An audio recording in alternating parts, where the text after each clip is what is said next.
কি যে হলো দেশে। আসসালামু আলাইকুম। হ্যাঁ, ওয়ালাইকুম আসসালাম। ভাই কেমন আছেন? আলহামদুলিল্লাহ ভালো আছি। কি বসে বসে কি চিন্তা করতেছেন? কোথায়?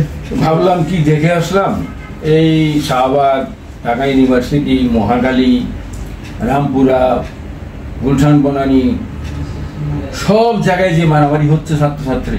আচ্ছা, দেশটাকে সরকার কি করছে বুঝি না। ছাত্রছাত্রীদের মধ্যে লাগাই দিচ্ছে গন্ডগোল। অরিজিনালি কোটা আন্দোলন, কোটা সংস্কারের আন্দোলন, এটা জেনুইন একটা আন্দোলন, ছাত্রদের দাবি। এইটাতে সরকার যে কি শুরু করছে এটা তো ঠিক না। কাজে এখন কি হবে আমি জানি না, দেশে একটা গৃহযুদ্ধ লাগার অবস্থা সৃষ্টি হয়ে গেছে। আমার মনে হয় দু এক দিনের মধ্যে হয়তো আমরা গার্ডিয়ান হয়ে আমরা সহ্য করতে পারবো না। এ পর্যন্ত 4-5 জন লোক মারা গেছে, 4-5 জন লোক ছাত্র মারা গেছে। কি লাগে তোমার কাছে? তোমার ভাই যদি মারা যায় কেমন হবে? কিন্তু খারাপ লাগে। এই যে পুলিশরা যে পিটাইছে, মারা যেতেছে, পুলিশের সন্তানরা মরতেছে না? মরবে না যদি একটা মরে? এটা তোমার আমার সবারই সন্তান রেখে ক্লাস করতেছে। দাবি ন্যায্য দাবি, কোটা সংস্কারের আন্দোলন। যার সন্তান যায় সেই বুঝে কত কষ্ট। এই জন্য সহ্য করতে পারতেছি না। আমাদের এই বয়সে আমরা এখন রাস্তায় নামতে পারতেছি না, কারণ আল্লাহর কাছে দোয়া করা ছাড়া আর কিছু উপায় নেই। তো মানুষ কাজকর্ম পুরো তো একবার এই হয়ে গেছে, সব জ্যাম হয়ে গেছে, আমরা কাজকর্ম করতে পারতেছি না। সরকার মানুষকে, ছাত্রদেরকে ভোগাইতেছে, আমাদেরকেও ভোগাইতেছে। দেশটাকে একবার শেষ করে রটা ধরে দিতেছে সরকারের এই খামখেয়ালি করণের কারণে আজকে আমাদের দেশের এই অবস্থা। ব্যবসা বাণিজ্য নাই, কিচ্ছু নেই। কি করবা? এখন তো ইচ্ছা করতেছে আমাদেরই রাস্তায় নামতে। এই ছাত্রদেরকে আমাদের সামনে মারতেছে, আমাদের সন্তানদেরকে মারতেছে, মেরে ফেলতে 4 মারা গেছে। এটা কি কোনো ইয়ে হবে না? বিচার হবে না? কে করবে বিচার? এই জন্যই খুব মন খারাপ না? মন খারাপ। কি যে করবো, আমরা তো কিছু করতে পারতেছি না। আমাদের করা দরকার, আমাদের গার্ডিয়ানদেরকেও নেমে আসা দরকার এই সন্তানদেরকে রক্ষা করার জন্য। এখন দোয়া করেন আল্লাহ যেন সরকারের সুমতি দেয়, দেয় এবং তারা সঠিকভাবে যেন এটা সমাধান করে ফেলে। আমার মনে হয় সরকারকে মিসগাইড করতেছে। এটা আন্তর্জাতিক একটা চক্রান্ত। সরকারকে মিসগাইড করতেছে। সরকার তো বুঝতেছে না, সরকার পায়ের তলার মাটি সরে যেতেছে।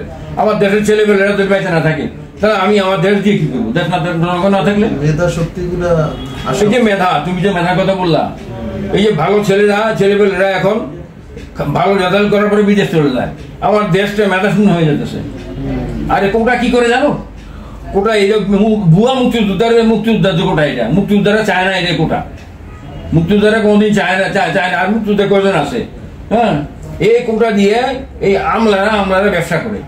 একটা ইয়ের জন্য তারা লাখ লাখ টাকা ঘুষ নেয়, হাজার কোটি টাকা তারা বিদেশে পাচার করতেছে। এইভাবে কোটা ইয়ে করে নাম বেচা। আচ্ছা আচ্ছা, এর কি কোনো সমস্যার সমাধান হবে না? এই জন্যই ভাবছি কিছু ভালো লাগতেছে না। কি যে হবে দেশের, আল্লাহর কাছে দোয়া করো আল্লাহ যাতে দেশটাকে শান্তি শৃঙ্খলার মধ্যে ফিরে আনে এবং সরকারকে হেদায়েত করে। সরকার বুঝুক আমার দেশের ছাত্ররা যদি ঠিক না থাকে, জনগণ যদি ঠিক না থাকে, আমি কারে দিয়ে সরকার চালাবো? তো তোমার খবরটা কি বলো? আছে আল্লাহ রাখছে ভাই। এই যে রাস্তায় আমি আসতেই দেখলাম অনেক জ্যাম, তো প্রচন্ড জ্যাম। ওই ছাত্ররা মিছিল মিটিং করতেছে তাদের অধিকার নিয়ে। এদিকে রাস্তায় গাড়িগুলি, এত মানুষজন ঘন্টার পর ঘন্টা রাস্তায় ব্লক হয়ে আছে। কত কষ্ট, রুগী নিয়ে সব কষ্ট। সব অ্যাম্বুলেন্স গুলো দেখি যে রাস্তার অপোজিট সাইডে যাইতেছে। কি করবে? রুগীদের বাঁচাইতে হবে। দেশে একটা স্থবির অবস্থা ফিরে আসে। এখন ওই যে রোডের মধ্যে জ্যামের কারণে বাসের মধ্যে মানুষজন গরমে যে কষ্ট করতেছে, প্রাইভেট কারের মধ্যে, মোটরসাইকেলে, রিক্সায়, কারা অফিসে যাইতে পারছে 4 ঘন্টা পর্যন্ত রোডে বসে আছে। মানে তারা কাজকর্ম করতে, এইটা একটা সমস্যা। আমি যে মোটরসাইকেলে আসছি, আমি অনেক কষ্টে আসছি। এখন দেখো কলেজ ছেলেরা তো, ইউনিভার্সিটি ছেলেমেয়েরা তো নামছে। এখন তো আজকে তো দেখলাম স্কুল কলেজের ছেলেরা নেমে গেছে আন্দোলনে।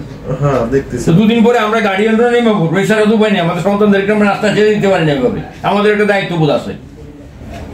কি করবো? এখন ওরা রাস্তায় থাকলে আপনি কিভাবে ঘরে বসে থাকবেন? সেই তো কথা। আমার সন্তান যদি ফিরে আসতে পারে, এই যে 4-5টা ছেলে মারা গেল, তাদের গার্ডিয়ানদের কি অবস্থা? যা সন্তান সেই এর একটা প্রতিকার হওয়া উচিত। এইভাবে হাল ছেড়ে দিলে তো সরকার হবে না। সরকার একটু কিছু করুক, বসুক, তাদের নিয়ে আলাপ করুক। আলাপ করে সমস্যা, আলাপ করলে তো সমস্যার সমাধান হয়ে যায়। সমস্যা যেখানে সমাধান চাই এটার একটা সুস্থ সমাধান হোক। এটাই আল্লাহর কাছে দোয়া করি যেন ভালোভাবে সুন্দর একটা সমাধান হয়। যাই দোয়া করেন। আর এই দেখলাম আপনার মন খারাপ, এই জন্য মনটা ভালো না। রাস্তায় দেখে আসলাম ছেলেদের পিটাইতেছে। মানুষকে পিটায় না, ছাত্রে লাগাইছে। আগে আমরা যুদ্ধের সময় পাঞ্জাবিদেরকে পাকিস্তান সৈন্যবাহিনীকে মারার জন্য আমাদেরকে মারছে, আমরা তার জন্য স্বাধীনতা পাইছি করছি।